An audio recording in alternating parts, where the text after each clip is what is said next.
தந்தையே, உம் கையில் என் ஆவியை ஒப்படைக்கிறேன். இது இயேசு கிறிஸ்துவுக்குள் பிரியமான என் சகோதர சகோதரிகளே, இந்த நிமிட நச்சதிக்கு இயேசுவின் நாமத்தில் நான் உங்களை அன்போடு அழைக்கிறேன். தந்தையே, உம் கையில் என் ஆவியை ஒப்படைக்கிறேன். எத்தனை வேதனைகளை கடந்து வந்து அந்த வேதனையின் உச்சத்தில் அந்த வார்த்தையை இயேசு பெருமான் சொல்லுகிறார் என்பதை நாம் நினைவு கூற வேண்டும். மனித சாயலே அவருக்கு இல்லாது இருந்தது, அத்தனை பாடுகள். நாம் விரும்பத்தக்க தோற்றமும் அவருக்கு இல்லாமல் இருந்தது, அத்தனை வேதனைகள். அவர் நமக்காக இகழப்பட்டார், புறக்கணிக்கப்பட்டார், அடிக்கப்பட்டார், நொறுக்கப்பட்டார், காயப்படுத்தப்பட்டார்.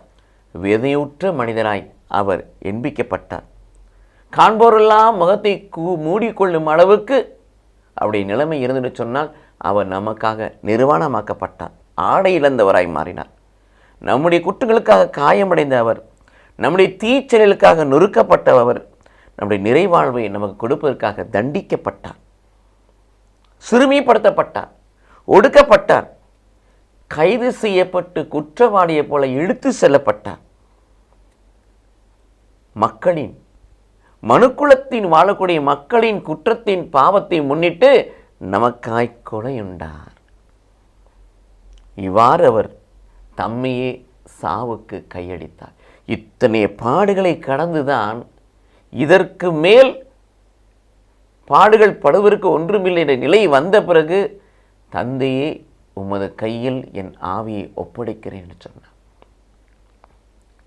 இது இயேசு கிறிஸ்துவுக்குள் பிரியமானவர்களே, முழுமையாக கடவுளின் திருவிழத்தை நிறைவேற்றிய இயேசு அதன் உச்சத்தின் அடையாளமாக, தன் பணி வாழ்வின் உச்சத்தின் அடையாளமாக, ஆண்டவரை திருவுளத்தினுடைய உச்சத்தின் அடையாளமாக தந்தையின் கரத்தில் தன் ஆவியை ஒப்படைத்தார். நமக்காக தன் ஆவியை கொடுத்த அந்த ஆண்டவருக்காய் நாம் வாழ்வோம். கடவுள் நம்மை ஆசீர்வதிப்பாராக. ஆமென்.